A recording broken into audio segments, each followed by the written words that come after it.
and may your saints be pressed on in obedience. In Christ's name we pray. Amen.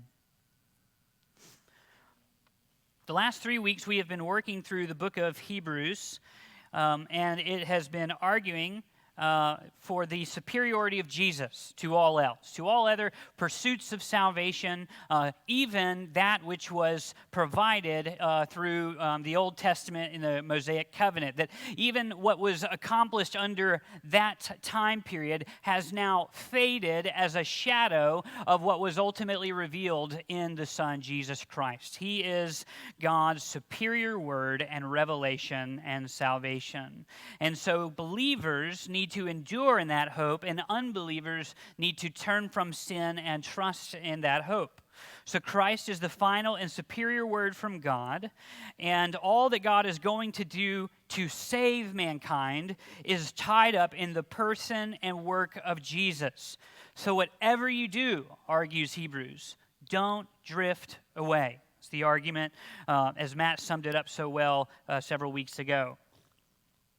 Chapter 1, we looked at, argued that Christ is superior to the angels. Not just to angels, but everything, because he is by nature God, as we looked at over the last 2 weeks. Jesus is God, therefore he has authority over the angels and all else. Therefore, to reject Jesus is to reject the living God. Chapter 2 continues the superiority of Jesus, but not in a direction we might expect. Chapter 2 focuses on the incarnation of Christ. So chapter 1 argues Christ's salvation is greater because he is God. Chapter 2 argues that Jesus' salvation is greater because he is man. The argument today is that Christ's salvation is better because he is human. And you can see the burden into verse 5. For it was not to angels that God subjected the world to come. In other words, what on earth does being human have to do with qualifications for saving mankind?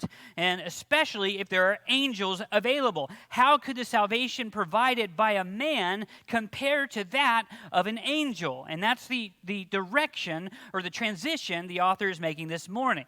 Christ is better, not only because he is God, but Christ's salvation is better than the angels because he is man, is where the author's going. So in order to understand this argument, we need to think like a Hebrew in their categories. Really, we always need to be thinking like them in regards to what the scriptures say. But how would an ancient Israelite understand what we see going on in the world around us today? You turn on the news and you see the conflict in the Middle East. Saw pictures of fathers underground in hospital tunnels with their newborn babies as missiles that are being fired back and forth. You flip the channel, people are filling up filling up their gas in plastic bags to hoard it in case there's a major shortage. Don't do that, by the way. You flip the channel again, there's another school shooting or senseless act of violence. Now, if you're a humanist, if you believe all things are material, you have no framework for being frustrated about seeing those things. You might be able to rationalize the collective survival of human beings, but in the end, just outrun your species so that the bear eats those behind you. It really doesn't matter, truthfully, if you are going to be consistent, that our desire for existence are just biological impulses, and it's okay if yours are superior, and it's okay if yours are less, if humanism is true. It's just the way it is. But for the Hebrew, however, they come from a perspective of human dignity, grounded in that every human being is made in the image of God, made in the image of our Creator. And functionally, that means all of us are worshipers. We are made to enjoy and to reflect the glory of God. You were made to apprehend it, to enjoy him, and you reflect him and demonstrate him as you rule over the creation, which includes how you treat others made in the image of God. And I've summarized this before, but we'll do it again. Genesis 3 shows Adam and Eve's fall, and we see the worship of God disrupted. That's the main thing we see in Genesis 3. The first image bearers, their worship of God was disrupted in their fall. In Genesis 4, Cain kills Abel to show the consequences of the disruption of our worship affect our love for brother. Genesis chapter 3, worship disrupted. Genesis chapter 4, love for brother is disrupted. So for the Hebrew, the breaking of our relationship with God brings about a failed dominion with respect to our neighbors. Humans, rather than being image bearers, have become image destroyers, is what we see all over the news. From bullying to abusive spouses and parents, to senseless executions, to racism, to grooming, to scoffing, to gossiping, etc. These are moral evils that fill the creation as a result of our separation from God. These are not blind evolutionary processes acting their way out. These are active, determined behaviors as a result of turning away from the truth of God. That's how we're to understand the wickedness we see today. And so Israel was chosen to be a picture of that reversed curse. Israel was to demonstrate what that looks like. As God's people, Israel's dominion over the promised land was to work for the benefit of their neighbor and brother out of their worship of Yahweh. Just listen to some of what Ben read earlier. If your brother becomes poor and cannot maintain himself with you, you shall support him as though he were a stranger and a sojourner, and he shall live with you. I am the Lord your God, who brought you out of the land of Egypt to give you the land of Canaan and be your God. You see the connection? Seems kind of weird and sudden to usher that in our day, because we tend to assume behavior is purely social, and we don't have its relationship to theology. We don't connect it to transcendent categories anymore. But for the Hebrew, their identity as God's people was the grounds for caring for their brother. What God's saying is, you'll care for your brother because I am the Lord your God. You worship me, you love me imaged in your neighbor, is what he's saying. And all the nations will see that I am your God by the way you treat your neighbor. So the worship of God in the Scriptures brings proper dominion, resulting in provision for neighbor through other image bearers, right? God manifests his provision in the life of his people by using each other to take care of one another. In the fall of man, then, not only did we lose our worship of God and corrupt our dominion, we lost our brother. We lost our neighbor. Don't you feel that in your own life? You're just trying to survive without even regard for everyone else, because you know it's a dog-eat-dog world. And that was not the way it was meant to be. And the Redeemer promised that would restore Adam and Eve's rule under God's promise was promised to come from Eve. And eventually we'd see he would come from Abraham. And eventually we would see him linked to also coming from David. That is, God's deliverer would be human. That is to say, mankind's Savior would be our brother. None of the Old Testament does not fully and entirely work all this out. We see this revealed in its fulfillment in light of the New Testament. But in the end, what the author of Hebrews is arguing is that the Redeemer, the God-man promised in the Old Testament, is not only your God, he is your brother. Come in Jesus Christ. So at our place, the question remains, how is Christ's salvation superior? Chapter 1, because he is God. Chapter 2, because he is our brother. And just to show you the emphasis on this, look down at verse 11. Verse 11 of chapter 2. In verse 11 of chapter 2, it says, he who sanctifies and those who are sanctified all have one source. We're all one nature. It goes on, that's why he's not ashamed to call them brothers. You look down again at verse 14. Since, therefore, the children share in flesh and blood. Jesus shares flesh and blood with you. Verse 17, therefore he had to be made like his brothers in every respect. I skipped one. Verse 12, Jesus proclaims, this is a quote from the Psalms, and it's attributed here to Jesus, I will tell of your name to my brothers. So the argument this morning is that the salvation that Jesus provides is superior to angels because Jesus became human.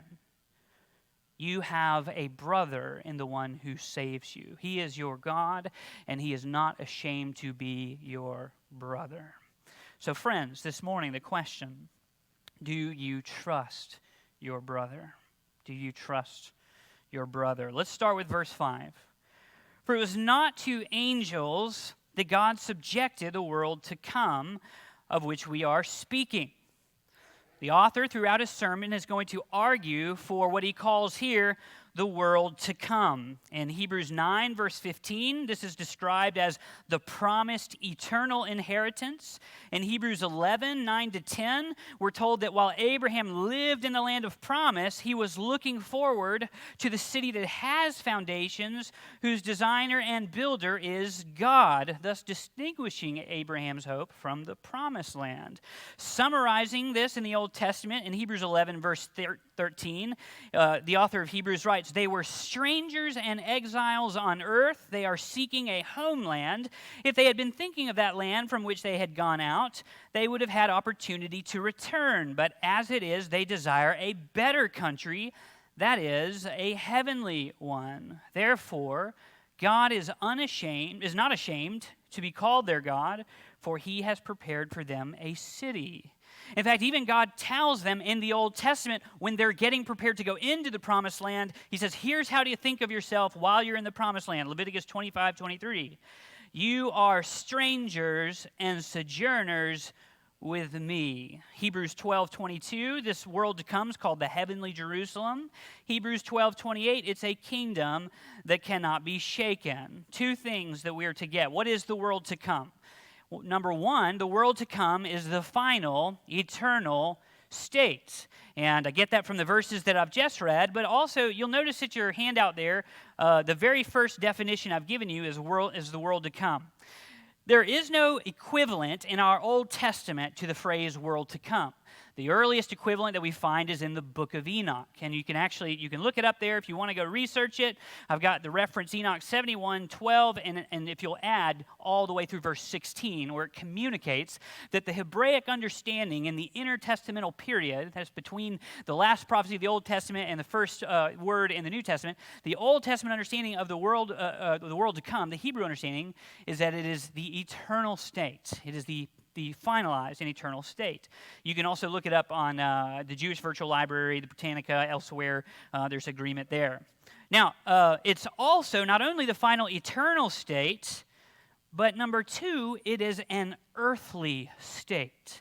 It is an earthly state. We're not looking to be floating angels in heaven forever. That's not the view of the world to come. The view of the world to come is it will be earthly. It will be an earthly eternity. And I don't mean worldly in the world system. I mean it will be concrete, and you will be man, and you will love the creation. It will be perfect. There will be coffee that never gets cold. It will be pristine, but seriously, it will be a genuine, material, created world.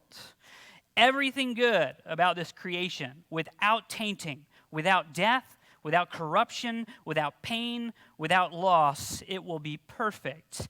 In other words, the world to come that our author is bringing out here is the eternal city described in Revelation 21 to 22. And the point here is this: God has not abandoned his program begun in Genesis 1 to dwell in the universe with humanity. God never abandoned his commitment to set up an earthly sanctuary where God and man dwell forever. Now, we may not be in Eden, but we are heading to a perfect material city, cosmos. We will be eternal forever, not in an angelic state, but as human beings, enjoying God and enjoying the creation. God has not abandoned that program. And what we gather from this is that the created world is good. So let me just say, Christian, love the creation. You are not in sin to enjoy coffee or to enjoy ice cream or baseball or football or sex or music or all of these things. Christians believe the world and its existence is a good thing, even despite the fall. And so it is good that we exist physically, because the world to come will be a physical, eternal city. So the question in the author's mind then is, well, who will rule it? Who will rule it, right? That's the question there in verse 5. It's really an assertion. He's arguing that Christ is superior to the angels because angels aren't going to be the ones who rule this kingdom to come. And so to answer this, we go into verse 6, and what the author's doing here is he's saying, in order to make sense of last things, we have to go back to first things. Everyone loves the buzzword eschatology, but you got to love the buzzword protology. You can't just have an eschatology, you've got to have a protology. You can't just have last things, you have to understand first things, because first things are parallel of last things, and that's where he goes. How are we going to understand who's going to understand the world to come? Well, we go to verses 6 and 8. It has been testified somewhere, what is man that you are mindful of him, or the Son of Man that you care for him? You made him, he's referring to Genesis 1 and 2, for a little while lower than the angels. You've crowned him with glory and honor, putting everything in subjection under his feet.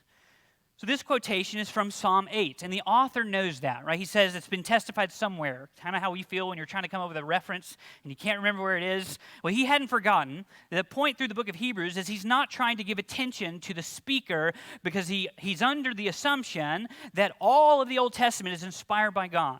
And so his point is he doesn't want to draw attention to David. He's appealing to the authoritative declaration through David because it was actually God who spoke and breathed out Psalm 8. And what does Psalm 8 tell us? Well, Psalm 8 is David's reflection on the greatness of the cosmos, how brilliant God is to make this intricate universe, and yet he gives it to these small little creatures called man. David is overwhelmed with glorying and rejoicing in the person and work of God because he would make such a massive universe, and he would say to small creatures like us, rule over it for me. That's the argument of the psalm. Now, every now and then you'll have someone argue against God's existence, and they'll say, yeah, the universe is this big, and God made it that massive, and he just cares about you.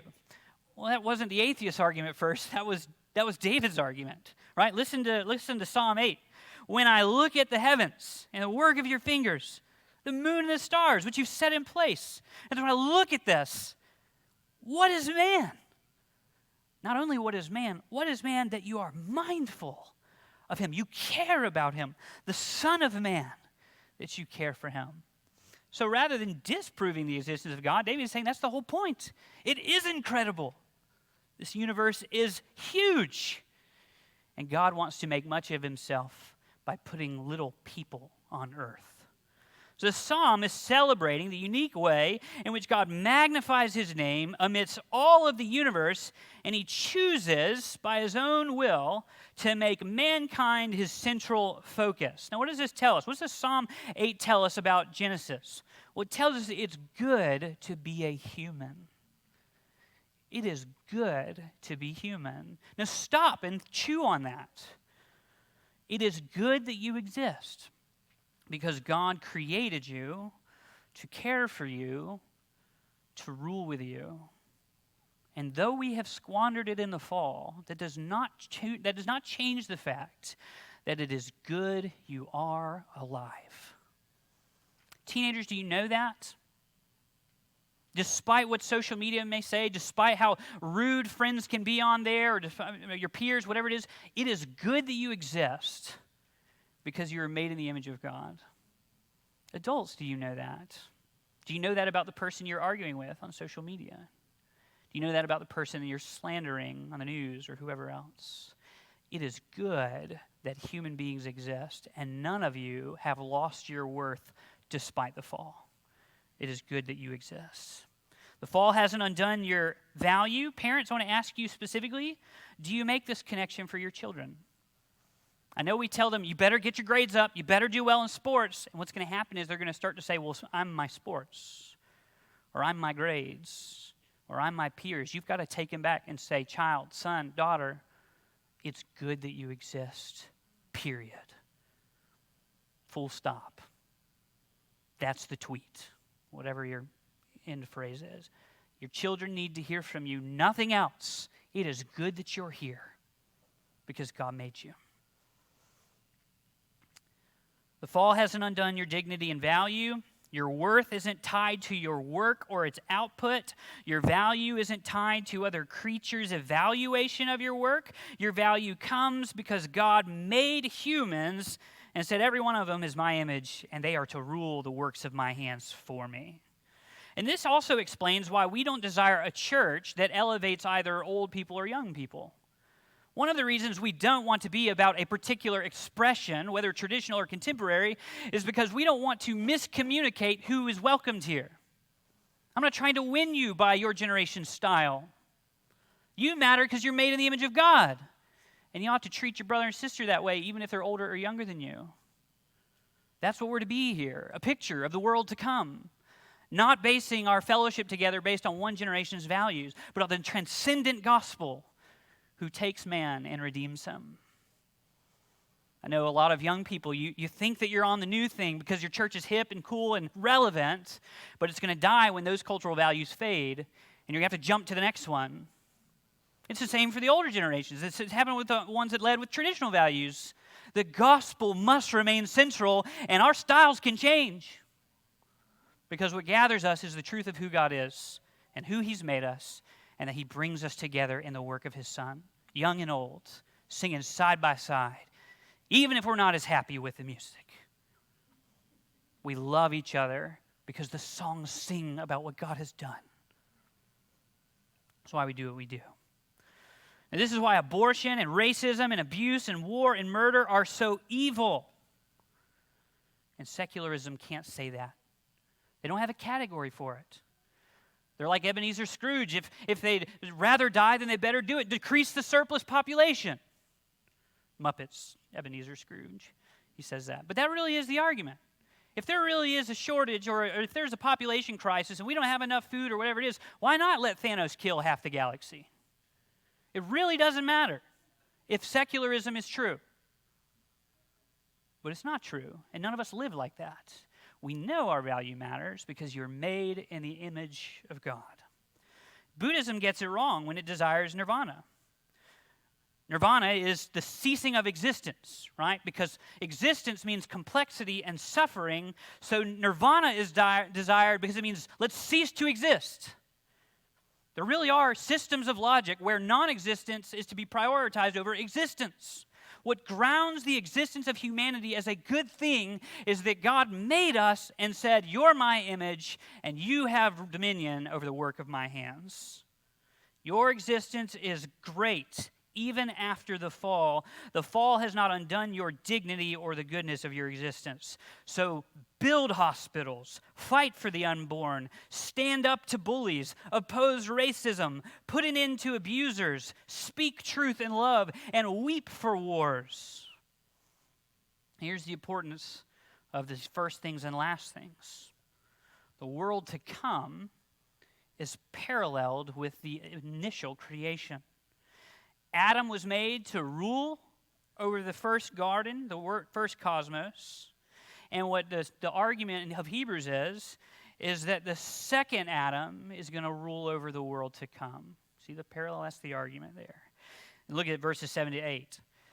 You have crowned him with glory and honor, putting everything in subjection under his feet. When David wrote this, it was talking about Adam. It's talking about all of mankind represented by Adam. Everything God made subject to Adam. And how it's being used here is that Christ fulfills this because all of the world to come will be under his feet. Not even the world to come, even now, as we're about to see. So the age to come will be ruled by Jesus, the Son of God, and you will call him brother, is the point. It will be ruled by one who is God and man. In this way, the last things will be just like the first things. As Genesis showed all things under Adam, Hebrews is showing the world to come will be under the second and greater Adam, the God-man. For it was not to angels that God subjected the world to come. So, why is this better? Why is this better? Why is this salvation better? Verse 8, the second half there. And the answer is the reason this is better is because the first Adam forfeited his reign over the present creation, right? So the second half of verse 8. Now, in putting everything in subjection to him, he left nothing outside of his control. At present, we do not yet see everything in subjection to him. This passage captures what some call the already not yet eschatology. That is, Christ's reign, as we saw in chapter 1, has been inaugurated, but it has not been consummated. To say it this way, the world is not waiting for Christ's installation as king. We are waiting for the consummation of it. And what Hebrews has argued already is that Psalm 2 and Psalm 110, which are inaugural psalms, that is the installation psalms of the exalted king, all of these took place in the resurrection and ascension of Jesus. So Jesus reigns already, but we're waiting for the consummation, because not yet is everything subject to his. It doesn't look like everything is subject to his feet, but Jesus reigns, right? Matthew 28, Jesus declared that all authority is already his. Ephesians 1, verse 22, God put all things under Jesus' feet and gave him as head over all things in the church. 1 Peter 3, verse 22, Jesus has gone into the heavens and is at the right hand of God with angels, authorities, and powers, having been subjection to him. So in a present, very present way, Christ is already reigning as king, and yet as the New Testament teaches here and elsewhere, at present, we don't see everything in subjection to him. We don't see, it doesn't all look like, I don't wake up and get a sense that the Redeemer has brought everything under his control. It doesn't feel that way. We're still waiting for the consummation of his reign. And you can see how this would apply, right? Taylor, how can our property be plundered if Jesus is currently reigning? How can my spouse or my parent abuse if Christ is king? How is it that you can get cancer if Christ reigns as king and has already reconciled the cosmos to himself? How can the Christian worldview be true and yet fall out of prominence in this nation if Jesus is really reigning right now? How can Jesus really be king and offer a better salvation if I feel often it's more better to just give in to temptation, which were things that this congregation was facing? They were tempted to drift away because turning from Jesus in a very present sense seems to make things easier at times. How is it better? We hatched another batch of chickens this week. In one sense, this is an illustration. In another, it's a cry that you come and take some of them. But we had 14 of them, and one of them had what's called wry neck, and it's where they can't hold their head up, and so they struggle to swallow and to eat. And so we gave it some vitamins, and it actually was doing well for a couple days, but Wednesday evening it just kind of took a turn, just stopped walking and just kind of started appearing real lazy. So that the next morning, actually, as I started to write this sermon on Thursday, she died. And what's going on there? It's that you don't see the creation subject to Christ yet. Death is still running around. Futility is still being exercised. Suffering is still taking place. Why is this? Is it because Christ does not reign? Why is there still death? Why is there still abuse and unfaithfulness and cancer and childlessness? All of this shows that we are still waiting to see everything subject to him, and that things are not subject to man. The reason is because the first man gave it up, right? Romans 5:17, because of one man's trespass, death reigns. Death reigned. The first Adam's rule, his dominion over the creation, failed, and that's paralleled in our own work. It brings suffering often. It brings death. It brings misery. Our hands cannot seem to produce the life that we need.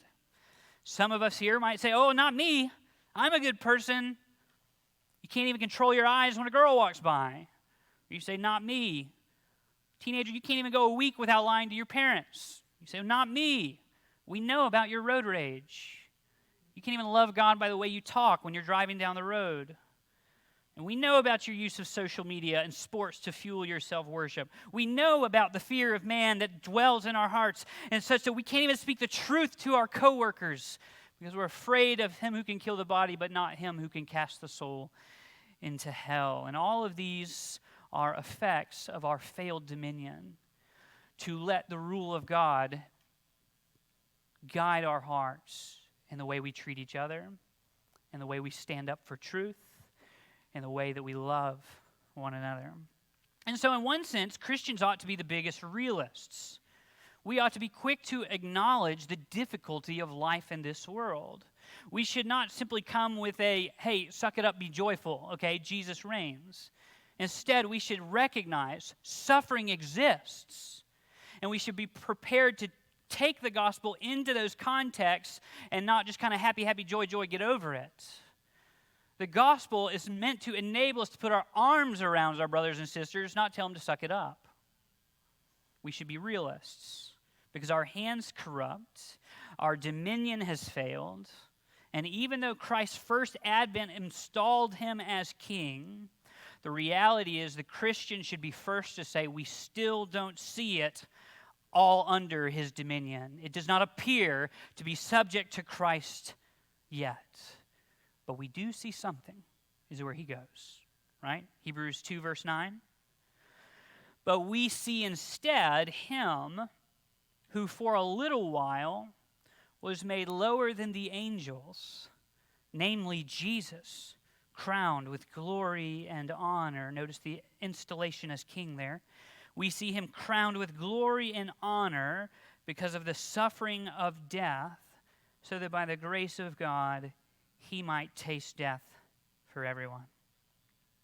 So right now, we don't see all of the dominion or all of the creation appearing subject to Jesus Christ.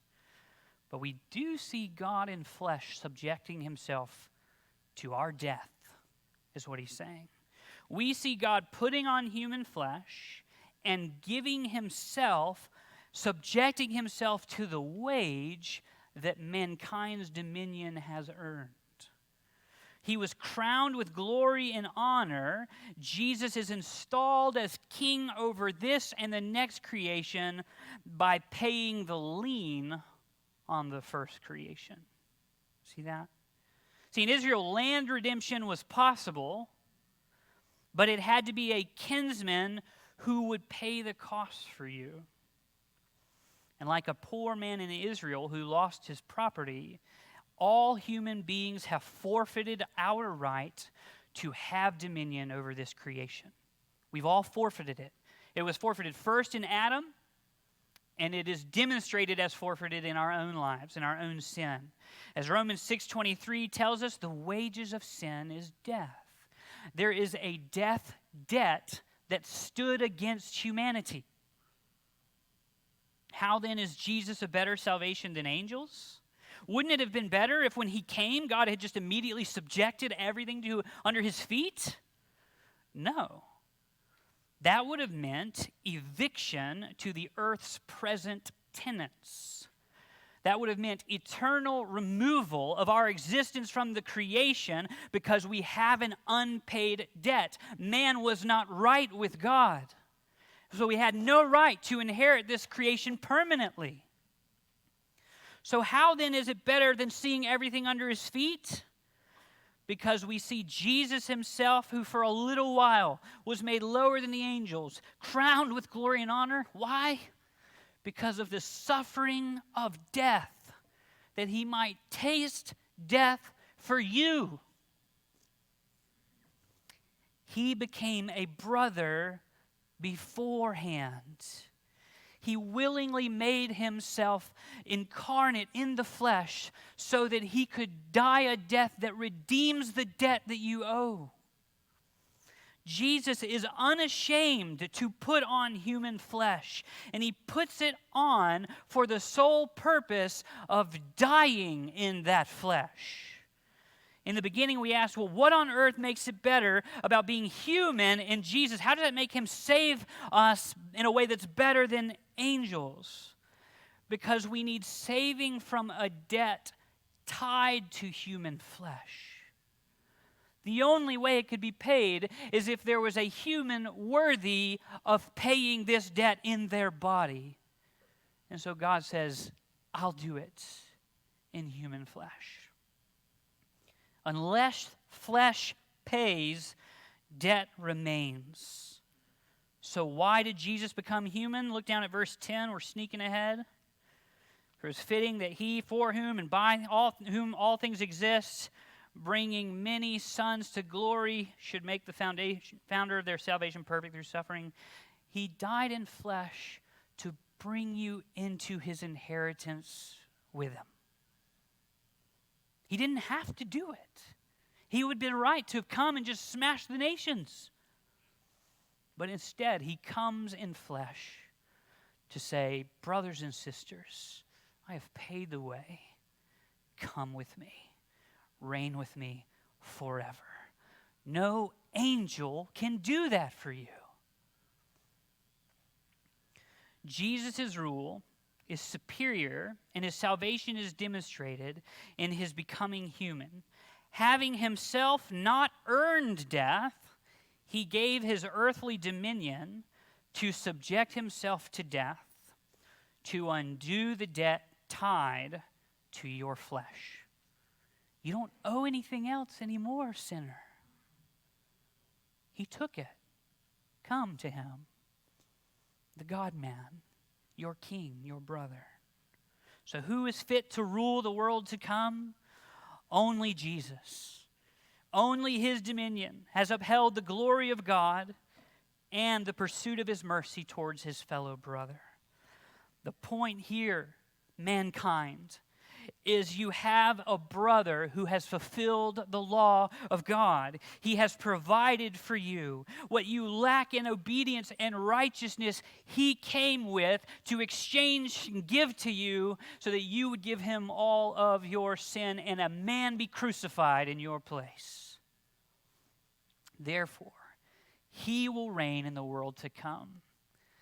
And he did it because he's not ashamed to bring his brothers and sisters with him. There's nothing else. That's all I've got, church. That's it. That's all we need. My brother is an example of this. Park, I know you're listening over in the fellowship hall. Sorry to embarrass you. And in no way am I equating him with the Messiah here, and he would agree with you on that. But before I became a Christian, I learned about the gospel through him. I was a terrible older brother. That he would probably agree with. I was hateful. I was jealous. I was selfish. I was Cain. There's just no other way to describe it. But Parker was always faithful. And late high school, maybe college, I went through periods of just deep emptiness. Some would classify it as depression. I argue that it was a sinful trust of wanting things that could never satisfy, and they left me empty so that all night I could only see myself as empty because I didn't have what I thought could provide ultimate fulfillment. And so, hateful and jealous and angry at Parker as I was, I would go into his room and I'd ask him, would you just come and stay? Would you just stay in here with me? And, sorry, it didn't happen when I was practicing it earlier. And in his...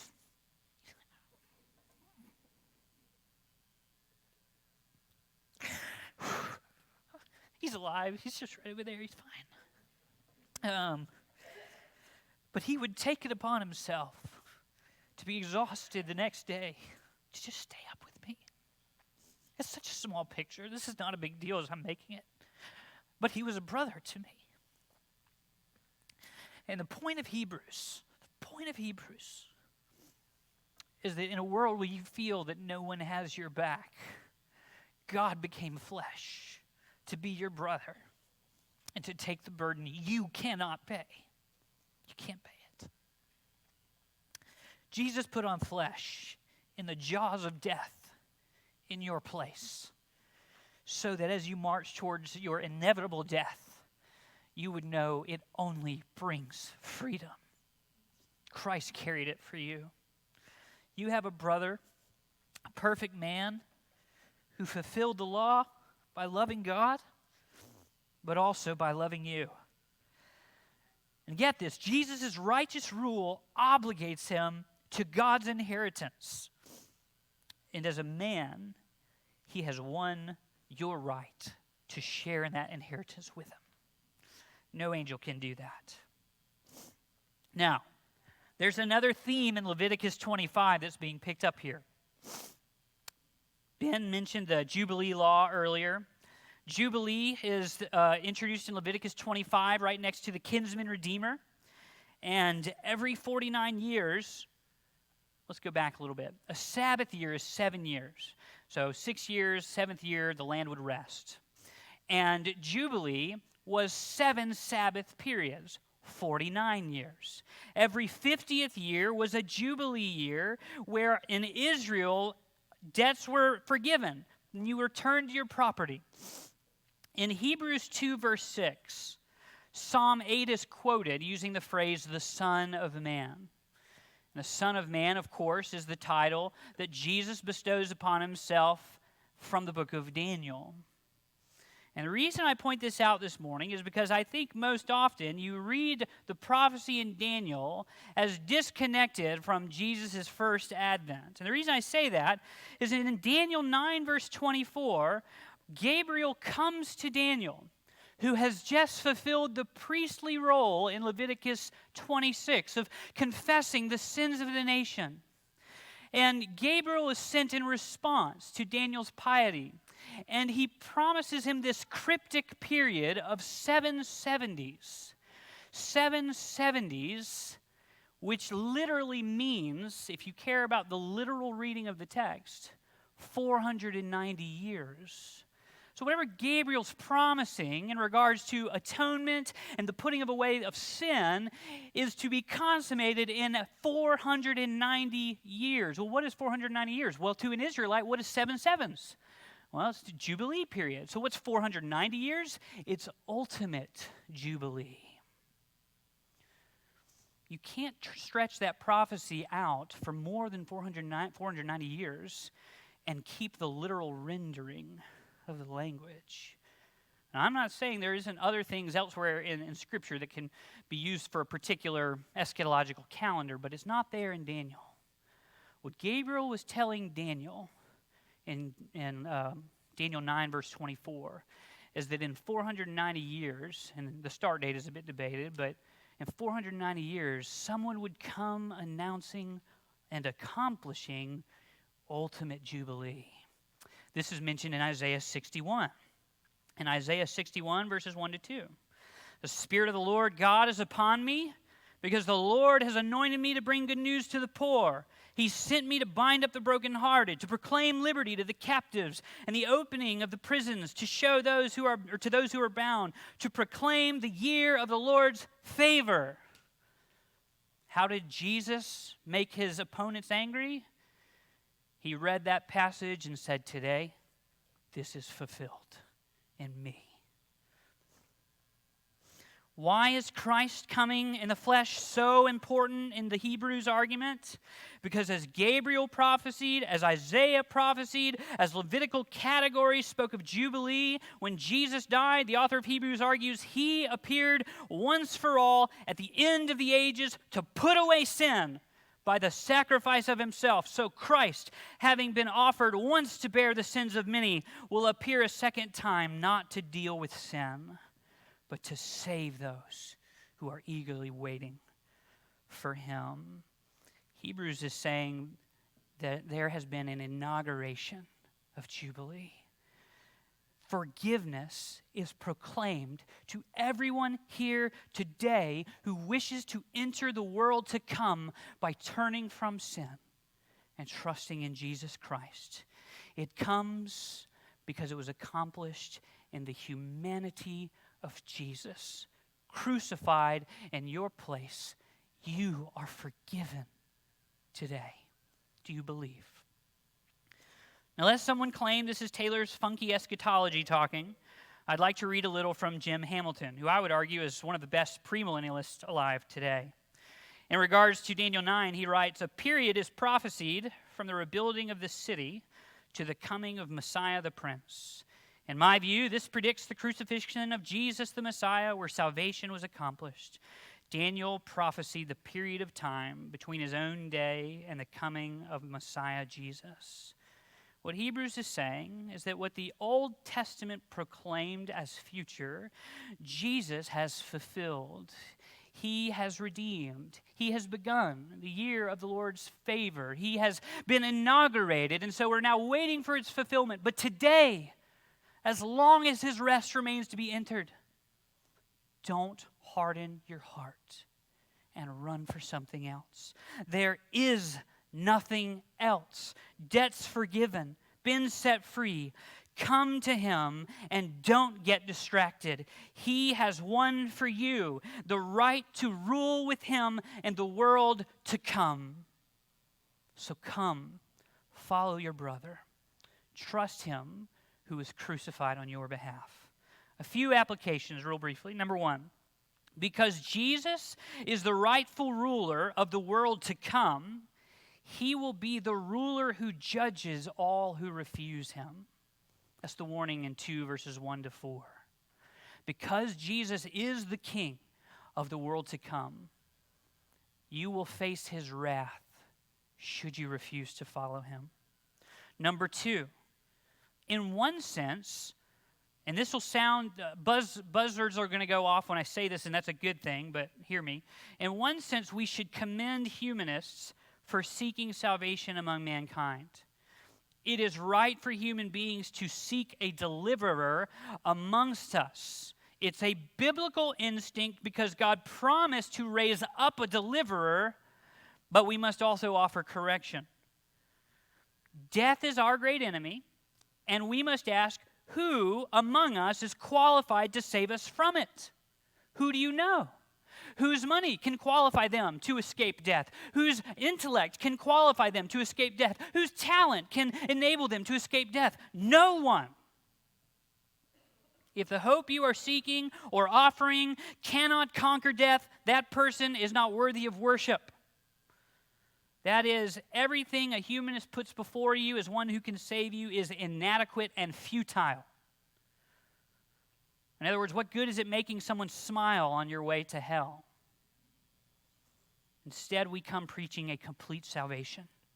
Jesus, his flesh delivers us from death, and he alone, as the God-man, brings us into the world to come. Number three, church. If Jesus, your brother, will defend you against death, you can trust him to deliver you against all else. Isn't the worst thing that can be threatened against you is your physical death? And isn't the first proclamation of our gospel that Jesus rose from the grave?